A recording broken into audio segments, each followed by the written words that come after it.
There is something that's going on, and one of you, or both of you, knows something and you're not telling me. And I'm going to stand here until you do. Hey guys, how's it going? Welcome back to my YouTube channel. Okay, so I'm a little bit late to the game. I am well aware, but I do know that quite a few of you guys like hearing about the whole 8 passengers thing. And if we're not talking about 8 passengers, we're talking about Ruby and Jodie's Mums of Truth connection page, which is just a whole barrel of what the hell. I've done quite a few videos on this before, so if you want to go check it out, if you're not aware of what it is and what that's about, please go do. But this video is going to be a mixture of the fact that the whole, basically 8 passengers channel, they haven't used it in quite a while, but it's since been taken off of YouTube, and the only clips you can find are people that have obviously been talking about them. Other than that, it's completely gone. And I'm just going to read a little bit about that, and then we're going to be talking about what Ruby and Jodi are up to currently, some of their latest content, which is, as always, just as tone deaf as it always has been. We're going to read some reviews. It seems like Jodi is still trying to split up marriages, which I'm not surprised by. I've covered this before. She is notorious for getting clients because she used to be a marriage therapist, marriage counsellor, and basically turning the wife against the husband. She's been notorious for this. It's honestly so sneaky suspicious. Apparently she's still up to it. And yeah, we're just going to have a little look-see at what Ruby is getting up to nowadays. Now, you don't say what's going on with you and your husband. There's big trouble in River City with you and your husband, and he is leaving Truth. So over on the Reddit thread, it says 8 passengers channel now gone. Hi everyone. After recent comments and research, it seems the whole of 8 passengers channel has been deleted from YouTube. Any thoughts? One person said, to be honest, it's kind of sad. She's doing everything she can to live the distortion of I've always lived by the principles of truth. To be honest, I think it's more distorted to cover up your past. And the thing is that if you don't know, Ruby is the mum from 8 passengers. Jodi is like her little sidekick. People suspect there's like something going on. I don't know, because I swear they don't believe in homosexuality. I think that is literally one of their principles. They have talked about it on the Facebook page. They think it is living in distortion. So I don't know if I believe that or not. But then again, you just never know. I think that she has deleted it, yes, because she doesn't want people knowing that she herself has lived very much in distortion. I mean, she's gone from being an extremely militant parent to the point where she wouldn't even pack her kid off a lunch. She wouldn't even bring her kid a lunch in when they were like, I don't know how old they were, like 4, 5, 6, 7. They were really young. The kid forgot to pack her lunch and she refused to bring it in, basically saying, well, stay hungry, you forgot to pack your lunch, when they're like a little child. Taking away their beds because of repercussions, and then also taking away their Christmas presents, like quite militant. So she's gone from being very militant to now being so militant and strict in her distorted, in her words, living in distortion, living principles of truth that make absolutely no sense whatsoever. It's extremely cult-like. One of her daughters, Shari, has actually spoken about this before, where she alluded to the fact that she said it on a podcast not even that long ago. She was alluding to the fact that her family had basically entered this like system where they were like buying into this. It sounded very cult-like. They were buying into these like this almost like religious program, and it sounded a lot like Connections. And even she said that it was basically tearing the family apart. And what has managed to tear the family apart? Mums of Truth connections. So she's gone from being an extremely militant parent to then trying to persuade other people to also be very militant parents. So I'm not entirely sure why she would. I don't know. I would have thought that a lot of the ways that she used to parent very much tie into what she is like now. Maybe she used to be a lot softer. But I mean, I can't imagine any other reasoning as to why she'd want to delete all of this, unless it was maybe she wanted her kids to have more privacy. And I'm hoping that's the reason why. It is a silver lining. If the channel's gone, it means that, apart from clips that other people have, their kids can try and live a relatively non-exposed existence from now on, because those videos aren't around in their entirety. It's very tricky because for one part, I'm glad there's no more income coming from her exploiting her kids, but sadly the damage has already been done, etc., etc. People can look up their kids on Google, and this is true, and this is kind of what I was trying to say. I'm glad that the channel is gone just for the sake of their own children's privacy. which is literally what half of my channel is talking about, protecting kids' privacy online. So for that reasoning, I'm happy for them. Maybe the kids asked for the channel to be taken down, or maybe Ruby did just want to cover up her tracks. But all of the stuff that she used to get a lot of slack for, she kind of promotes nowadays anyway. So I don't know, like all the like really, really militant parenting styles, that's kind of what she preaches now on her little Mum's a Truth page. Like this very recent little gem from Ruby where she was explaining how she wanted to go and take a nap, so she left her kids down some stairs in this playroom area, and she told the kids, don't move from the sofa for an hour because I'm gonna have a nap for an hour, because she was pregnant and she had a 6-year-old and a 3-year-old. And this is what she said happened, and I've just got so many thoughts about it. How did pineapple juice get on the floor? And everywhere I walked, my foot stuck to the floor. And I thought, what? How? And I'm trying to put the pieces together. Like, what happened? So I called my 2 kids and I said, come here. And they came over and I said, do you guys know why this floor is sticky? No, we don't know. And I said, this floor was absolutely clean before I went upstairs. I went upstairs for an hour and I came down, and now it is covered. There is something that's going on, and one of you, or both of you, know something and you're not telling me.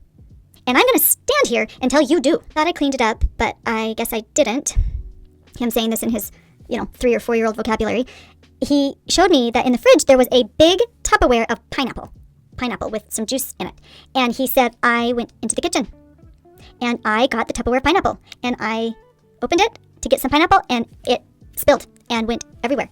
And I hurried and picked up all the pieces of pineapple, and then he showed me, he said, I got a paper towel and I cleaned up all of the mess and put the lid on and put it in the fridge so it didn't look like there was anything wrong. Well, you as anybody older than 4 years old knows that if you have pineapple juice and you take a paper towel and you soak up the pineapple juice, you're not actually cleaning the pineapple juice. You're just making it look like there's no pineapple juice. Absolutely not. Not every 3 or 4-year-old knows that. Absolutely no way. They're not going to intuitively know that. Anyway, I'm going to stop. I will let it continue. I looked at him, and here's where the compassion comes in, and I hope that you can hear it. I said, that's a good thing that you told me that what you have done, and you didn't clean it up. You didn't actually clean it up, and that was dishonest. So I'm telling him the truth. You said you would not go into the kitchen, and you did. I told you under no circumstance are you to get off the couch, and you did. And I told you I would be feeding you as soon as I come down, and you felt entitled to go take. You felt entitled to take what was in the fridge and eat it, and then you made a mess, and then you tried hiding it by lying and saying, no, I don't know why the floor is sticky. And so I'm being compassionate in saying the truth. Absolutely nothing you have said is compassionate. And this whole time, honestly, I just think our parenting is just extremely different. Like she literally goes on in this video, which I haven't recorded, but if you go watch it, it's called like Pineapple or something on Mum's the Truth. If you go and watch it, she basically goes on to say, well, I'm sure that all the young mums out there will say that I'm wrong or something along those lines. So maybe I am, and I am a young mum. Maybe I am just a young mum and I just don't know what I'm talking about. But a 3-year-old is not being deceiving. A 3 to 4-year-old is not being entitled when they want to grab a piece of fruit, accidentally spilt it, but actually tried to clean it up. Instead of having a go, maybe say, hey, that was really kind of you to try and clean it up, because they obviously weren't meaning any malice. If they got it, put it back in the Tupperware and then tried to clean it, just show them how to clean it up properly. Better yet, maybe don't leave your 3 and 6-year-old unattended down a flight of stairs so you can go take a nap upstairs. I know you're pregnant and everything, but there is such a thing as a sofa or sitting on the floor, maybe setting up a little like pillow sofa on the floor that you can lie down on. If I need a nap, which happens fairly rarely, to be honest, if my 2 kids are up, I basically end up kind of falling asleep sitting up on a sofa. And the minute they make any noise, I'm like jolted awake. I don't think you should be leaving. To be honest with you, your kid was quite hungry, and that, in my opinion, if your kid is willing to like go and get something to eat, but then clean up the mess, they're just telling you that they're hungry. They're 3 or 4. Am I the only person that thinks this is completely bonkers? Just go to sleep next to them on the sofa, or get them like a little fruit platter. Honestly. So anyway, so this is the kind of stuff that they spout quite a lot. She doesn't believe in privacy, and she has said in the past that she believes it is the parents' right to be able to go through the child's journal and diary, because you need to be able to know exactly what they're doing, because otherwise that's not being compassionate. It shows you don't care about them. Very invasive of privacy, which is completely ironic since they were literally a family channel. Like, all they did was have their child's privacy invaded. Like, yeah, anyway. So that's basically what they do, and I was going to read a couple reviews out because Jodi, who is her little sidekick slash suspected partner, I'm joking, they have the worst reviews ever. And this little like Google website gives Jodi Hildebrandt, who is she actually had her license revoked because she was a marriage counsellor. She had it revoked because she ended up basically breaking terms of service, divulging information about this person that was coming to them for marriage. Anyway, she has a track record of trying to split up marriages. And if you go and read these reviews from people that have actually joined their little cult that they have, the reviews are so bad, and they all allege to the same kind of thing.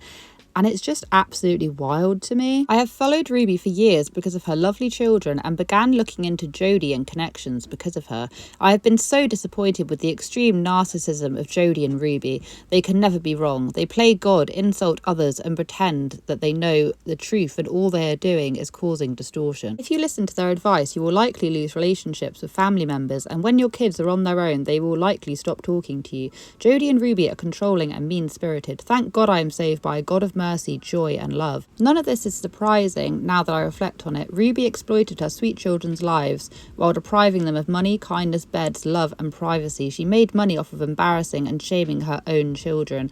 I have extreme guilt knowing that I supported them. Yeah, and this rings true for quite a few of the other comments as well. You deserve better, and so does anyone considering joining this cult. Please seek out a real therapist or even a genuinely kind and wise Christian counsellor. This is not the way to go unless you want to be estranged from your family and like cruel, unchristlike leaders. I initially found out about this group on Facebook after one of the proprietors went after a school for playing music at a dance. Jodi masquerades as a therapist and educator, but on every platform she can control and silences anyone who says anything against her by blocking or removing them. The hypocrisy is real and shameless. I do not recommend. And I will leave this link down below because this is honestly a lot of these things. If you go down to their ones from like 9 months to a year ago, the amount of people, especially men, that have come on and said, yeah, Jodi tried splitting up my marriage. Jodi is onto that one. And the thing is that Jodi, like, Ruby's marriage has ended right around the time that she's decided to join Jodi. I just have this sneaky suspicion that Jodi doesn't really like men. I don't know where her ex-husband is. I don't believe she has a husband anymore. She has kids that are old enough, but apparently they don't talk to her. And a lot of Ruby's kids don't talk to her either. I'm telling you, I just think Jodi is like such a big influencer in all of this. She's such an influence on Ruby, and Ruby was already, she obviously had a side to her that people liked, otherwise they wouldn't have had such a big channel. But she's you know, she was a lot nicer before she met Jodi. And it's just crazy. I really wish one of the kids would come out when they're old enough, like when they're older and when they feel like they can, and actually explain what the hell's gone on. Because from an outside perspective, it looks like Jodi kind of rocked up and like charged Ruby's kind of, you know, militant batteries to 100. And now she's like, it seems like she's estranged from her husband, a lot of her kids, same as Jodi, and they basically spend their time spouting a lot of nonsense, talking about things in a very militant, confusing attitude that doesn't make any sense, and making couples divorce. That's basically the vibe. Anyway, I really do hope that you guys enjoyed this video. I know it's short and sweet, but I just wanted to do a little roundup of what people were saying and also where they are at now, because, and I don't know if it's in a playlist, it might be an 8 Passengers playlist, but I have done a fair few videos on Ruby and Jodi. If you want to go check it out, you can. If you want to try and get into their little Facebook group, it's called Mums of Truth Facebook group. I basically went in there and they didn't realize for a little while, and then when I started making videos they then realized and, you know, swiftly kicked me out. But if you can get into there and you read some of the stuff that they say, It will make you mad for sure. It will make you a little bit cross. But, you know, you've got to be aware of these kind of people in the world, and they're a very interesting lot to look into. I hope you guys have a wonderful day wherever you are in this world.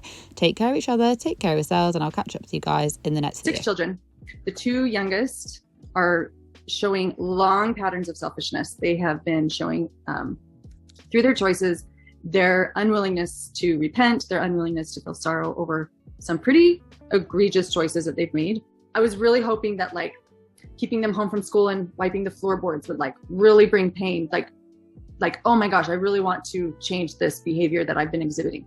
And it wasn't painful for them. They're like, oh yeah, we get to stay home from school and clean floorboards. This is kind of fun. It's like,